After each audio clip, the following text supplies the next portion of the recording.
Hey, what's up guys? So here is the brand new Radenso RC M remote mount radar detector. And now I want to go ahead and open it up and take a look at all the different components. Now you can also do this installation either yourself or you can have a professional do it for you. For those of you guys who actually want to do the installation yourself, let's go ahead and unbox everything. Let's wire everything up so that you can see what all is involved and how everything hooks up together. Now you can see we've actually got three different components, right? We've got the Radenso RC M itself, which is basically our front radar detector. We also have the optional rear radar detector antenna as well to give us arrows. And then because I have the anti-laser priority, I've also got the bridge cable, which is going to be plugging the ALP into the Radenso RC M. Now for those of you guys who don't have an ALP yet, there's also an ALP Laser Defense Kit that's available, which is essentially an ALP triple, 3 heads, but without the dedicated control pad, which you would use to control the ALP.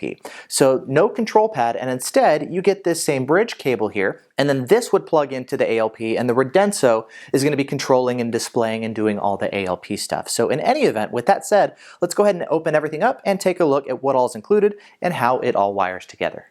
All right, now here's a look at all the different individual components here in the Radenso RC M. Right in the middle here, you'll see the CPU. Now if we take a closer look at the CPU, you'll notice we've got a number of different ports, everything from our GPS antenna, our removable display, both front and rear radar detector antennas. We've got the laser plug-in here on the right side. If we flip on over to the back, you'll see we've got our ports for power, the external speaker, as well as our USB port for firmware updates. Now taking a look at all the different components that plug in there, you can see we've got the GPS antenna itself, which plugs back into the CPU. Gives us things like low speed muting, GPS lockouts, and red light camera alerts. Then the display itself, you can see there's actually a couple different components to it. We've got the base plate of the display, which is going to be physically attaching to your vehicle, and then we've got the removable display itself, which magnetically attaches and disconnects from the base plate itself. Then the base plate is wired back into the CPU itself, and then to mount the display, or the base plate rather, into the vehicle, there's a couple different ways of doing it. You can see we've got 3M double stick tape. We also have a magnetic mount if you'd like to magnetically attach the base plate to your vehicle. And then we also have a 90-degree bracket if you'd like to mount the display vertically in your vehicle. Next, we've got both the front and rear radar detector antennas.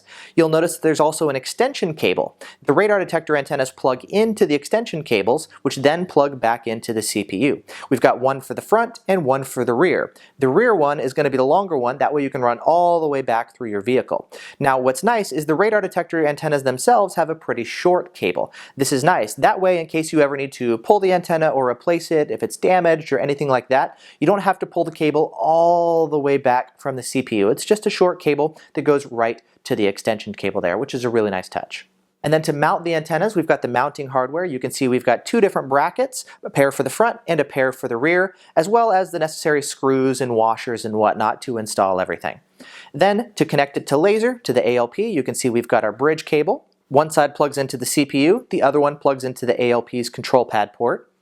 On the back of the CPU, we've got a couple different ports. We've got one to hook in our power. The power cable is going to connect to both ground and power. We've got our external speaker, which plugs into the back. The speaker itself has some additional mounting hardware, screws, bracket, etc. That way you can get it installed and aimed the way that you want.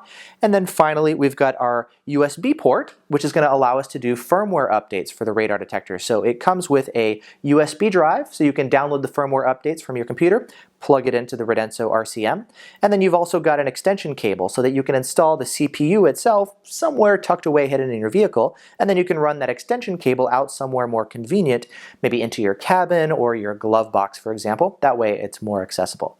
So in any event, as you can see, we've got a lot of individual different components here, but it's all pretty straightforward as far as how they all wire together. Now, if you guys have any questions about this, definitely let me know. There's going to be more videos coming, of course, once I get this installed in my vehicle to show you guys the system. We'll kind of run through the different menu options and settings. There's going to be some testing and all the typical review videos and all that good stuff as well. If you guys want to pick up the system, I'll put links in the video description to all the different components to where you can go and purchase all the different components here or the entire system itself.